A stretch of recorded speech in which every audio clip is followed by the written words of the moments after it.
नमस्कार, मी ऐश्वर्या अडवार लोकनिर्धार चॅनल मध्ये स्वागत करते। महायुती सरकारचे मुख्यमंत्री, 2 उपमुख्यमंत्री आणि 288 आमदारांचा शपथविधी पार पडल्यानंतर आता राजकीय वर्तुळाला मंत्रिमंडळ विस्ताराचे वेध लागले आहेत।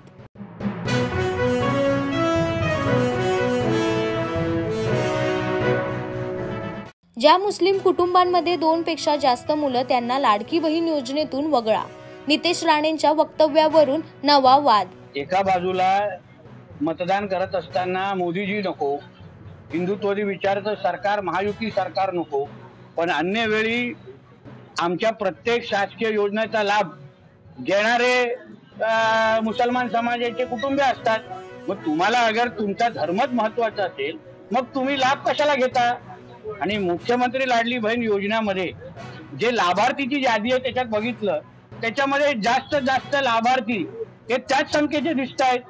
म्हणून मी आदरणीय मुख्यमंत्री देवेंद्र फडणवीसजींना मी विनंती करणार आहे, फक्त आमच्या आदिवासी समाजाला बाजूला म्हणजे वगळून बाजूला ठेवून अन्य ज्यांना 2 पेक्षा जास्त अपत्य असतील त्यांना त्या योजनेमधून वगळावं, मुख्यमंत्री लाडली बहीण योजनेत।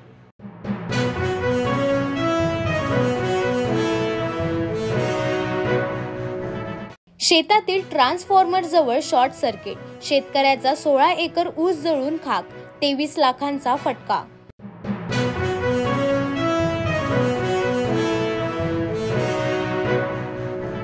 उद्धव ठाकरे ऍक्शन मोडमध्ये, हिवाळी अधिवेशनाला जाणार, नागपूरच्या थंडीत राजकीय वातावरण तापणार।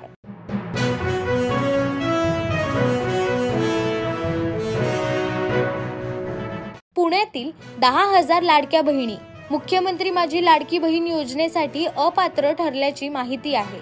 पुणे जिल्ह्यात एकूण जिल्ह्यातील 20,84,000 अर्जदारांना योजनेचा लाभ झाल्याची माहिती महिला बाल कल्याण विभागानं दिली आहे।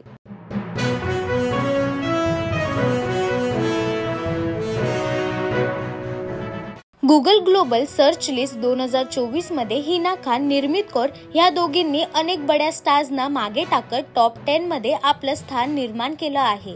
या यादीत एका साऊथ सुपरस्टारचाही समावेश आहे।